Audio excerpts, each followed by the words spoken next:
Ante Kvartić, CroatianSports.com here at Staples Center in Los Angeles. I just spoke to Damjan Rudež of the Minnesota TimberWolves, who's a national basketball player for Croatia. He spoke about his sophomore season here in the NBA, as well as the current state of the Croatian Basketball Association.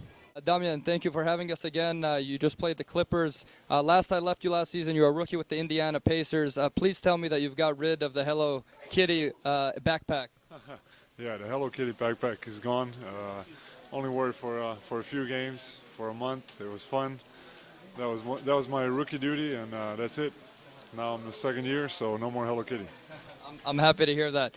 Right now, you're on the Minnesota Timberwolves with the legend Kevin Garnett. You also have Towns and the KU #1 prospect. You were playing with two prospects with Wiggins, as well as Rubio. Who do you see taking over this team once Garnett leaves as a leader? Well, we have loads of talent on this team. Obviously, Karl Anthony Towns and Wiggins are two new leaders, and along with Zach LaVine, they're going to be the ones carrying this team in the future. Incredible amount of talent, just guys that can do it all, incredible young energy, and the future looks really bright. Now, going back to Eurobasket a few months ago, you guys didn't make it out of the round of 16. Group play was good. You got second place. Unfortunately, Croatia did not get past the Czech Republic, who doesn't have one NBA player on their roster. What's the general feel of the team after that game and that you won't be in the Olympics? We were very sad. We're still very sad. I can say for myself that it was one of the biggest disappointments in my career.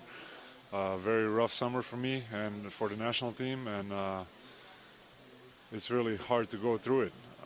We had high expectations for ourselves. The nation had high expectations for us, and we really didn't do good. So we all just have to live with that. Personally, how bad does it feel to you that you won't be in the Olympics in Rio next summer? Well, it's too bad, because that was supposed to be the pinnacle of our careers. Everyone knows what the Olympics represent. I had the fortune of going to the 2008 Olympics in Beijing, but I really wanted to do it now when I'm in my prime with my teammates, with the national team, and it's very, very sad that it's not going to happen for us. Hezonja's here. Tomic might be on the way. Where is the state of Croatian basketball now that there's more basketball players coming to the NBA? There was a time there for almost a decade after Kukoc and Raja that there were no Croatian players. What's your saying on Croatian basketball right now? The future looks bright. There's a lot of young prospects. Dragan Bender and Hezonja is already here. We have a lot of young guys that are coming up, and hopefully they're going to be in the NBA for many years to come and make an impact.